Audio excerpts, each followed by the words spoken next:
Rejection is part of this business, whether we're working with buyers and they end up going with somewhere else with someone else and they ghost you, or whether you are you know on the phones and then someone yells at you or cusses you out and hangs up.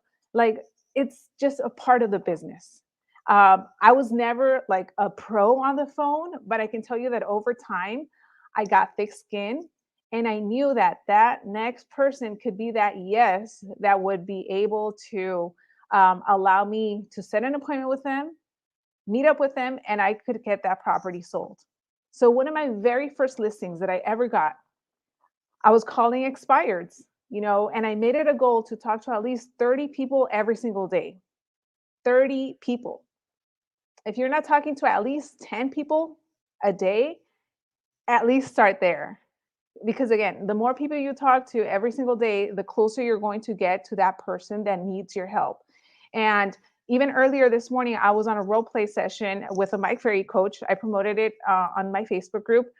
And he said, at the end of the day, you can make all these contacts, but if you're not setting appointments, you're not really getting anywhere. You're building a database for eventually some of these people to convert, but the goal is to set an appointment. And for me, that was my goal. My goal was to at least set an appointment every single day.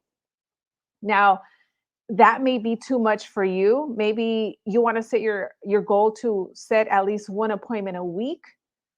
But for me, I said, you know what? I'm doing this full time. I don't have any deals. I need to hit the phones because I want listings.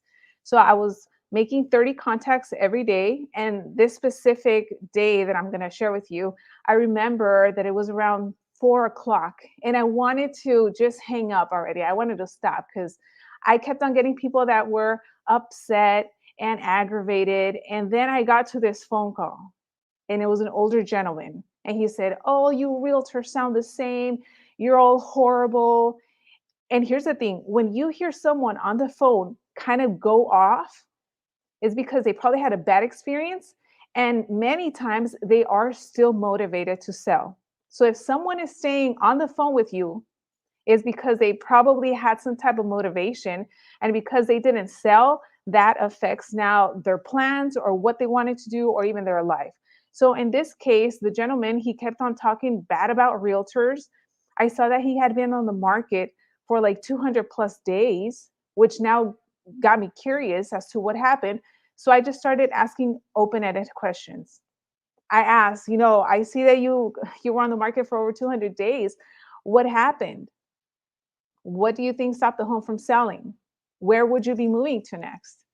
So as I'm having this conversation with this gentleman, turns out that he was 65. He lived in a home that was over 3,000 square feet, and the home was too big for him. He could barely go up the stairs. He said, "I rarely go up the stairs."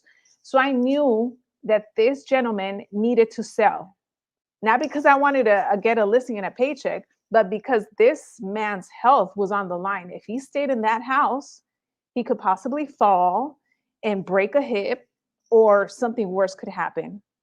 So I kept on asking questions. I had my script, and that's something that I recommend for you to do. Always have at least a script in front of you when you're making calls. So as I was going down the questions that I needed to find out to see if this is a person that I could actually help, it turns out that he was adamant about a certain price that he wanted to sell the property for. And he said, "I want 1.5 million." And that was his thing, 1.5. As I kept asking more questions, it turns out that selling at market value, he would net what he want in his pocket. And what had happened was that the previous agents were listing the property for 1.5 when in reality market value was 1 million. And that's why this property was just not selling. And those agents were doing a disservice to the seller. Long story short, ended up listing that property, ended up selling it, and representing both the buyer and the seller. And that was from an expired call from a gentleman that sounded pissed and upset, and was probably one of the last people that I spoke to that day.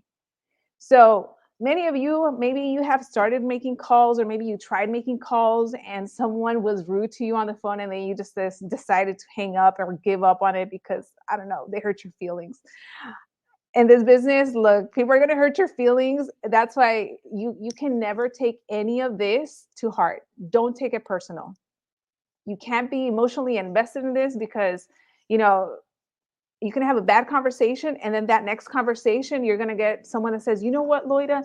I'm so glad that you called. I was just talking to my husband about wanting to sell this home. Oh my God, it's like God sent you."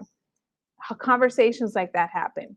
So I wanted to share that because I think that many of you are scared of picking up the phone or having these conversations when you think that people are super pissed and upset. And yeah, they probably are. And some you probably just never want to work with them.